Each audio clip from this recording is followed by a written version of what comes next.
Day 547 of the Ukrainian War Map, also known as the Russo-Ukrainian War. Juzzy here, and today is another update as I take a simplified and down-to-earth approach to some of the most important happenings on the ground in Ukraine. So starting off, we'll take a look at the Russian losses, as currently Russia is sitting on more than 259,000 military personnel losses.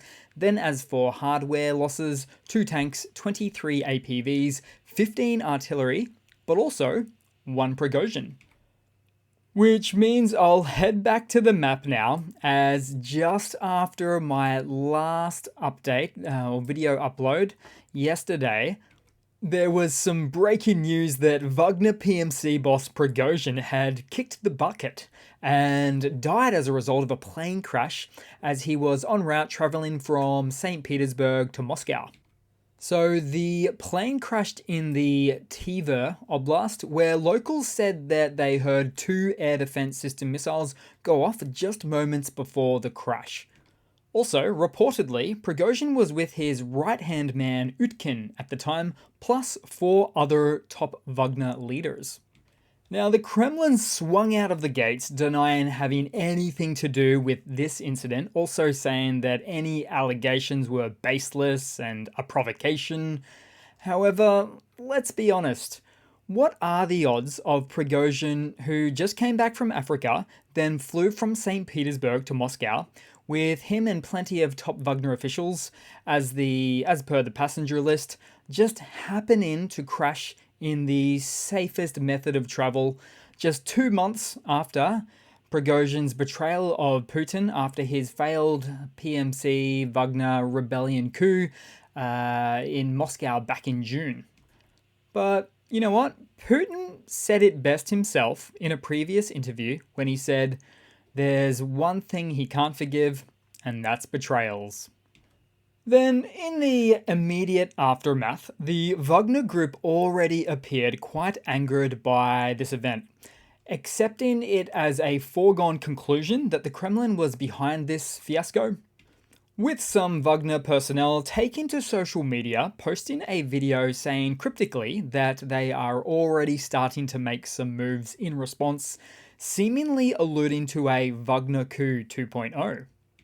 Also, there's been reports of Wagner convoys heading in the direction of Russia from their recently established new barracks in Belarus, as word in Belarus has it that there is a contingency plan for the Wagner PMC in the event that something like this were to ever occur.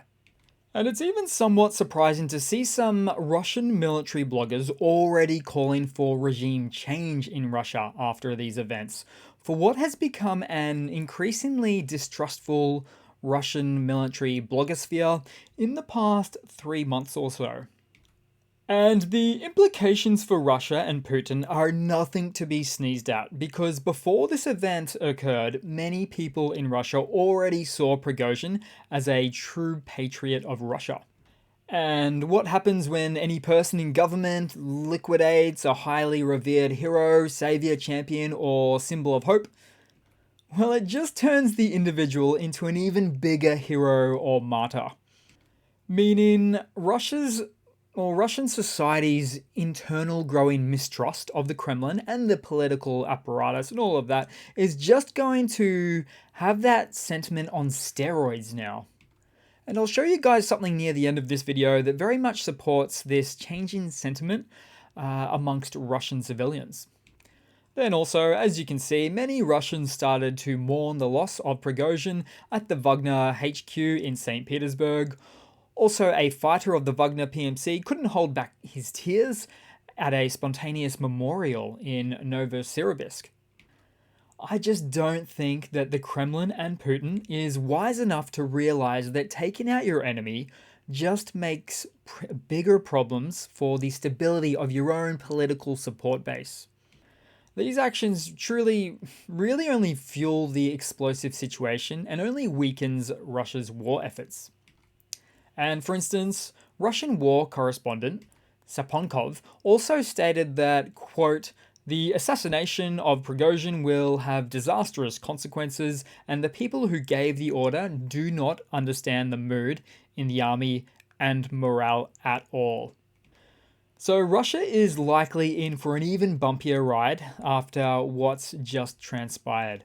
But the whole situation doesn't look good either way for the Kremlin.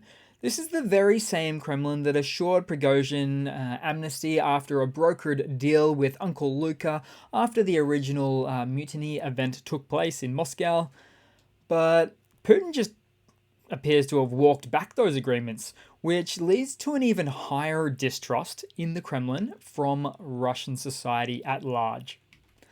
However, I would be remiss if I didn't treat the event with at least a little bit of skepticism. Apparently, first of all, the body was confirmed as Prigozhin, but we don't know that for sure yet, do we? Plus, it was the Russian government shelling out those details. Because here's the thing, seedy Uncle Prigozhin was always very security conscious about his travel plans, even before the mutiny event. For instance, he would obfuscate his own flight passenger lists and even have a decoy or secondary plane or vehicle to protect himself from potential attacks like these. In fact, there was a second plane that flight radar showed had just turned back after the first exploded midair. Even Hitler took trains instead of planes. Same goes for Kim Jong-un as well. But having said that, I would still perhaps suspect that it is still pretty likely that Prigozhin was in fact liquidated, as there would have been a lot of preparation and effort from the Russian security services to leave no stone unturned and ensure they were successful in any endeavor such as this one. But wait, there's more. Prigozhin is also on the FBI's most wanted list, with a reward in tow for information that leads to his whereabouts or capture. 250,000 US dollars, so Putin can talk his way into picking up some of that cash splash for all of his efforts.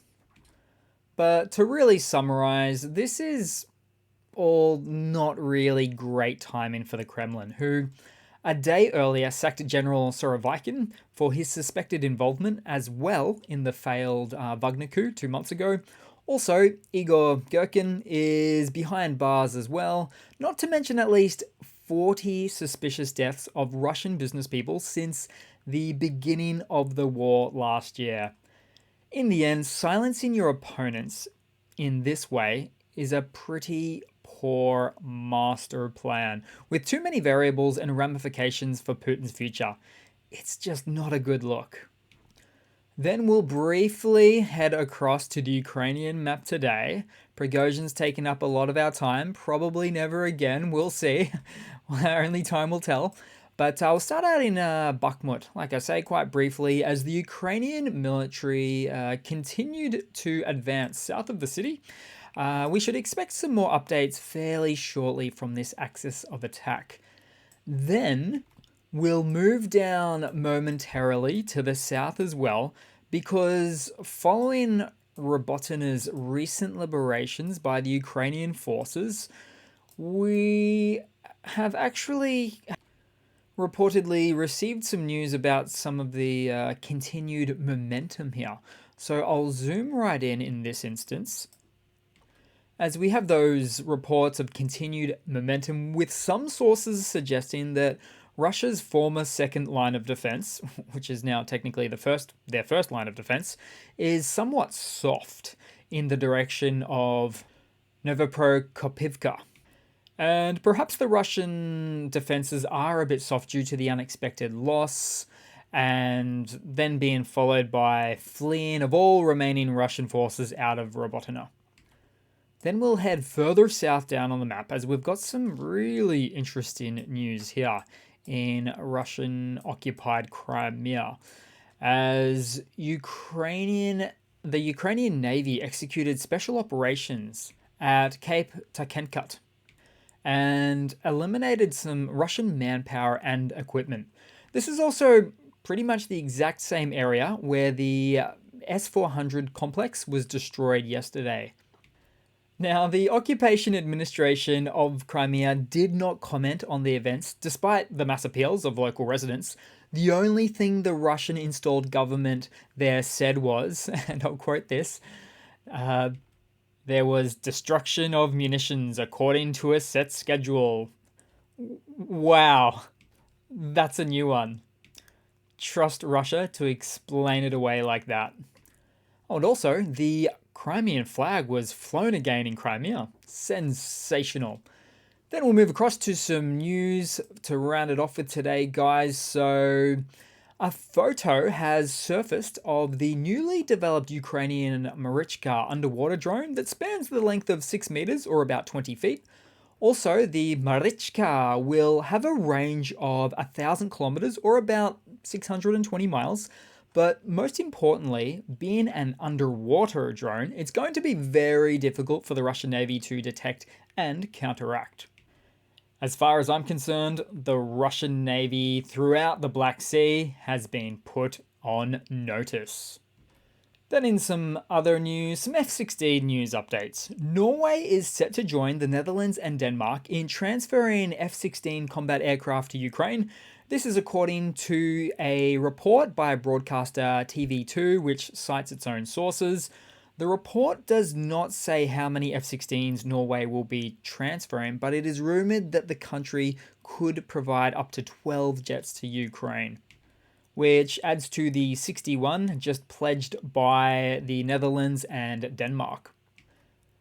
Then in some other hardware news, sort of. Now, Ukraine just got its hands on an Mi-8 transportation helicopter from the most unexpected of places, because a Russian pilot defected with his helicopter as he flew hundreds of kilometers deep into Ukraine on a prearranged route in what was the culmination of a 6-month-long secret plot.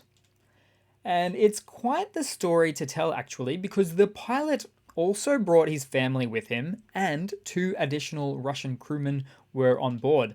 Those 2 of which did not know about the plan. They just thought they were on a 3-hour flight transport route. So when the aircraft landed in Kharkiv in Ukraine, the unbeknownst crewman got out, then realized what was happening, chose not to comply, and after a scuffle had died, let's call it. Not much more is known about this story than that at this point, but it's truly sounding like the makings of a based on a true story future film plot for sure. But moreover, the whole event is just one large morale busting embarrassment of an event for Russia. Then in some other news, Ukraine celebrated its 32nd annual Independence Day today, August the 24th. President Zelensky gave a speech in Kyiv vowing that Ukraine would not allow its independence to be torn apart. He highlighted the unity of the Ukrainian people and their determination to defend their country. He also thanked the international community for its support. Then across to some other news, the president of Turkey, Erdogan, really of the somewhat neutral country of Turkey now, continues to ramp up the supportive rhetoric towards Ukraine as he recently made a new statement saying, quote, "Crimea is a part of Ukraine. We maintain our support to Ukraine's territorial integrity." In addition, Erdogan called for the release of Crimean Tatar leaders who were imprisoned by Russia as a result of the war. And on the topic of Turkey, the Turkish company Bayraktar has freshly gifted a free TB2 drone to Ukraine on Ukraine's Independence Day anniversary as well.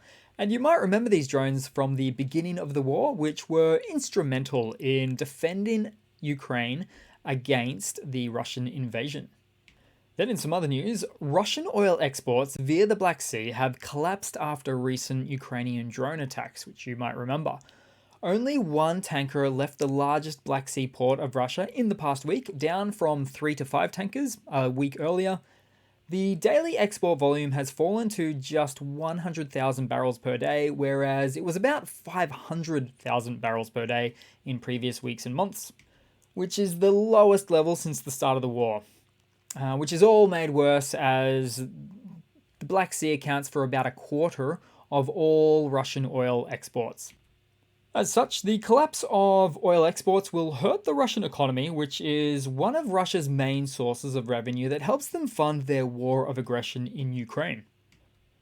So, all this is happening because of a handful of Ukrainian drone strikes. The future does not look good for Russia. Then, in another Russian military mobilization blunder segment of sorts, some Russian soldiers who were lucky enough to make it home are upset because they didn't get a hero's welcome when they made it back. In this instance, when they wore their uniform on the subway in Moscow, they were treated with much disrespect, as they said, as people shouted at them, "F you, murderers," and other things of that nature. And in their confusion, they basically ran off and complained about it to their Z commander, like a couple of 4-year-olds crying to their mommies. And I really wanted to bring up this story because it's not an isolated incident. I've heard of this a lot before, as this has actually been happening quite a bit in the built-up metropolitan areas of Russia. And if I throw up a population density heat map of Russia for your viewing pleasure, you'll notice that Moscow and St. Petersburg of Russia are the most densely populated regions of the country. They're also the regions that are the least supportive of the war in Ukraine. And on top of that, it's actually this combined population that Putin has to appease the most. That's why mobilizations and shadow mobilizations in Russia have largely been focused anywhere else in Russia but here, as it's really just mostly the willing volunteers that came from these cities. You see, if Russia starts to overwhelmingly lose support in these regions, it's pretty much game over for Russia. So as you can see, the problem Putin faces, as he would like to mobilize so many within this heat map, but he also likely knows that making this very decision would ultimately lead to his own undoing.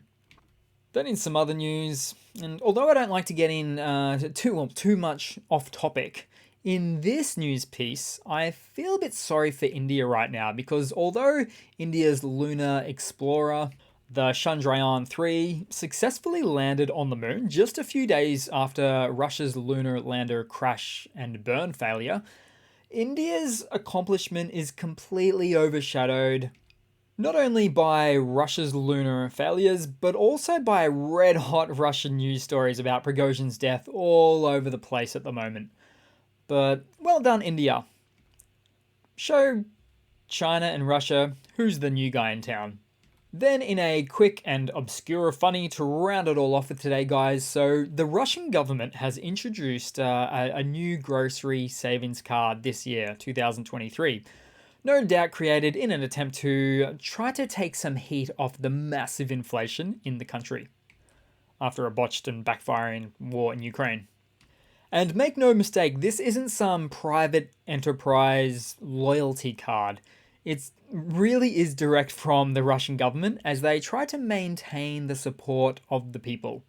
Also, since Russia has such a large hole in its economic budget, the Russian grocery stores themselves have to wear a lot of the costs associated with this new card implementation. Imagine that, all the independent grocers working with razor-thin margins already are probably just going to call it quits and file for a wave of bankruptcies, thus causing an even worsening further decline to the Russian economy. Oh, and did they have to put the Z symbol on the card as well? So cringe. It's just like an everyday reminder of how and why your very own government screwed you over so badly that you now need the card to survive. What a disgrace. So thanks for watching, guys. Please leave a comment, subscribe, hit the like button, all of those nice things there. And I do hope to see all of you guys there in the next one. Cheers.